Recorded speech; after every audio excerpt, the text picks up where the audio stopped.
സമിഅൽ മുനാദിയ ബിസ്സലാ ഫലം യംനഉഹു മിൻ ഇത്തിബാഇഹി ഉദ്റുൻ ഔ ഖൗഫുൻ ഖീല യാ റസൂലല്ലാഹ്, അല്ലാഹുവിന്റെ റസൂലേ, വമൽ ഉദ്ർ, എന്താണ് കാരണം നബിയേ? മൻ സമിഅൽ മുനാദിയ ബിസ്സലാ, നമസ്കാരത്തിലേക്ക് ക്ഷണിക്കപ്പെട്ടു കഴിഞ്ഞാൽ ആ ക്ഷണിക്കുന്ന വ്യക്തിയുടെ ശബ്ദം നിങ്ങൾ കേട്ടുകഴിഞ്ഞാൽ ഫലം യംനഉഹു, അതിന് തടസ്സം നിന്നില്ല, ഇത്തിബാഇഹി, ആ നമസ്കാരത്തിലേക്ക് പോകുന്നതിന്, പള്ളിയിലേക്ക് പോകുന്നതിന് തടസ്സം നിന്നില്ല. ഉദുറുൻ, ഒരു കാരണം. ഖീല, ചോദിക്കപ്പെട്ടു, വമൽ ഉദുറു യാ റസൂലല്ലാഹ്, എന്താണ് നബിയെ ആ ഉദുറ്, ഒന്ന് പറഞ്ഞു തരുമോ ഹബീബേ? ഖാല നബി സല്ലല്ലാഹു അലൈഹി വസല്ലം, അല്ലാഹുവിന്റെ റസൂൽ പറയുകയാണ്, രണ്ട് കാരണം മാത്രമേ ഉള്ളൂ സഹോദര. പള്ളിയിലെ മിനാരത്തിന്റെ സമുച്ചയത്തിൽ നിന്ന് ബാങ്കിന്റെ മധുരമായ മൊഴി കേൾക്കുമ്പോൾ അതിനുത്തരം നൽകേണ്ടാത്തവർ വീട്ടിൽ തന്നെ നമസ്കരിച്ചാൽ മതി. അവർ രണ്ട് ഗ്രൂപ്പുകാരാണ്. അത് റസൂലുള്ള പഠിപ്പിച്ചു തരുന്നു. ഉദുറ് എന്ന് പറഞ്ഞാൽ മറളുൻ ഔ ഖൗഫുൻ, അത്യാഹിതമായ രോഗമാണ്. നടന്ന് പള്ളിയിലേക്ക് വരാൻ കഴിയാത്ത രോഗമാണ്. നമസ്കരിക്കാൻ അവന് പറ്റാത്ത അസ്വസ്ഥതയാണ്. നിന്ന് നമസ്കരിക്കണ്ടായിരുന്നെങ്കിൽ നമസ്കരിച്ചോ. നടന്ന് പള്ളിയിൽ വരണ്ട, കാറുണ്ടല്ലോ. ഒരു വാഹനമല്ല 9 വാഹനമുള്ളവരാണ് ഇന്ന് നമ്മൾ.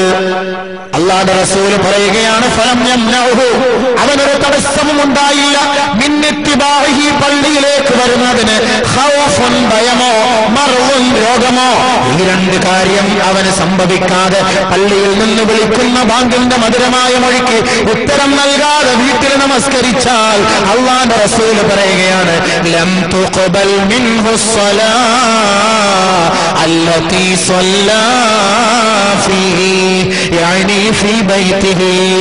ആ ബാങ്കിന്റെ വിളി കേട്ടിട്ട് പള്ളിയിൽ വന്ന് നമസ്കരിക്കാതെ വീട്ടിൽ തന്നെ നമസ്കരിച്ച മുസ്ലിം സഹോദര, നിന്റെ നമസ്കാരം പൂർത്തിയല്ല, നിന്റെ നമസ്കാരം കമാലിയത്തിലെത്തുകയില്ല എന്ന് മുഹമ്മദ് മുസ്തഫ അഹ്മദ് മുജ്തബ സയ്യിദുൽ വറാ റസൂലുള്ളാഹി സ്വല്ലല്ലാഹു അലൈഹി വസല്ലം. ലം തുഖബൽ മിൻഹു സ്വലാ, ഹദീസ് ഓതിക്കൊണ്ടാണ് ഞാൻ പറയുന്നത്. അബൂബക്കറിന്റെ ഒരു വാക്കും ഇതിനകത്തില്ല, പുന്നാര ഹബീബിന്റെ വാക്കാണ്. ഏത് നമസ്കാരമല്ലതി സ്വല്ലാ ഫീഹി യഅനി ഫീ ബൈതിഹി, അവന്റെ വീട്ടിൽ അവൻ നമസ്കരിച്ച നമസ്കാരമുണ്ടല്ലോ, ആ നമസ്കാരം അല്ലാഹു സ്വീകരിക്കുകയില്ല. മയ്യത്ത് കൊണ്ട് വെക്കോടനെ ആള് വരണമല്ലോ നിന്നെ സ്വീകരിക്കാൻ. അപ്പൊ ആ സ്വീകരണ മുറിയിൽ നിന്നെ സന്തോഷത്തോടെ സ്വീകരിക്കണമെങ്കിൽ ഇപ്പൊ ഈ സ്വീകരിക്കാൻ വേണ്ടി അള്ളാഹു വിളിക്കുമ്പോ അതും കൂടെ നീ ഒന്ന് നോക്കുന്നു, പരിഗണിക്ക്. ചില കാരണങ്ങൾ നമ്മൾ പറയും, പള്ളി ദൂരെയാണ്, കണ്ണ് കാണൂല, പൊട്ടക്കണ്ണനാണ്, രോഗിയാണ്, നടക്കാൻ പറ്റൂല എന്ന് നിങ്ങൾ കരുതുന്നുണ്ടോ? എങ്കിൽ ഇതാ റസൂലുള്ള വീണ്ടും പഠിപ്പിക്കുകയാണ്. ബഹുമാനപ്പെട്ട സഹാബാക്കളെ റിപ്പോർട്ട് ചെയ്യുകയാണ്, അന്ന റജുലൻ അഅമ, ഒരന്ധനായ സഹാബി ജാഅ ഇലൻ നബി സ്വല്ലല്ലാഹു അലൈഹി വസല്ലം, അല്ലാഹുവിന്റെ റസൂലിന്റെ സവിധത്തിലേക്ക് വന്നുകൊണ്ട് പറയുകയാണ്, യാ റസൂലല്ലാഹ്, അല്ലാഹുവിന്റെ റസൂലേ, ഇന്നി അമാന വരീറുൽ ബസായിർ, എനിക്ക് കാഴ്ച കുറഞ്ഞ വ്യക്തിയാണ്. ലൈസ ലീ ഖായിദുൻ യഖൂദുനി ഇലൽ മസ്ജിദ്, എന്നെ പള്ളിയിലേക്ക് കൂട്ടിക്കൊണ്ടുവരാൻ ആരുമില്ല നബിയേ. എനിക്ക് വാഹനമുണ്ടായിരിക്കാം, പക്ഷേ ആ വാഹനത്തെ ഒന്ന് ഓടിക്കാനും നിയന്ത്രിക്കാനും ആരുമില്ല നബിയേ.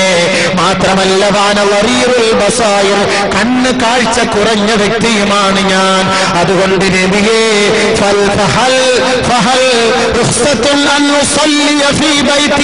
എന്റെ വീട്ടിൽ എനിക്ക് നമസ്കരിക്കാൻ വല്ല അനുവാദവുമുണ്ടോ യാ റസൂലല്ലാഹ് എന്ന് അന്ധനായ സഹാബി നബി തങ്ങളോട് ചോദിക്കുകയാണ്. എനിക്ക് എന്തെങ്കിലും ഒരു ചാൻസ്, ഒരു എക്സ്ക്യൂസ് ഉണ്ടോ? എന്റെ വീട്ടിൽ എനിക്ക് നമസ്കരിക്കാൻ എന്തെങ്കിലും ഒരു ചാൻസ് ഉണ്ടോ? നബി തങ്ങൾ പറഞ്ഞു, നഅം ഫറഖസലഹു, ഉണ്ട് എന്ന് പറഞ്ഞ് അനുവാദം കൊടുത്തുവിട്ടു. അദ്ദേഹം നബിയുടെ ഹദറത്തിൽ നിന്നും മടങ്ങി അങ്ങോട്ട് മുന്നോട്ട് നീങ്ങേണ്ട താമസം. ജിബ്രീൽ ഇറങ്ങി വന്നുകൊണ്ട് പറഞ്ഞു, മുഹമ്മദേ, പറഞ്ഞു കൊടുക്കൂ മുഹമ്മദേ. ഇല്ല മുഹമ്മദ്, ഇല്ല മുഹമ്മദ് എന്ന് പറയൂ. റസൂലുള്ളാഹി സ്വല്ലല്ലാഹു അലൈഹി വസല്ലം നബിയുടെ സവിധത്തിൽ നിന്ന് മടങ്ങിപ്പോയ അന്ധനായ സഹാബിയെ നബി തങ്ങൾ വിളിപ്പിക്കുകയാണ്. ഏ സഹോദര, ഓടി വരൂ സഹോദര. ഓടി റസൂലുള്ളാഹിന്റെ അടുക്കലേക്ക് വന്നിട്ട് പറഞ്ഞു, ഹൽ തസ്മഉൻ നിദാ, ബാങ്കുവിളി കേൾക്കുവോ? ബാങ്കുവിളി കേൾക്കുവോ? ഖാല നഅം, കേൾക്കാൻ നബിയേ. ഫഅജിബ്, മറുപടി നൽക്, മറുപടി നൽക്. വീട്ടിൽ നമസ്കരിക്കൽ അനുവാദമില്ല. ആര്? കണ്ണ് കാണാത്ത സഹാബി. ഇന്ന് നമുക്ക് ഷോർട്ട് സൈറ്റുമില്ല, ലോങ് സൈറ്റിന് കുറവുമില്ല, നല്ല കാഴ്ച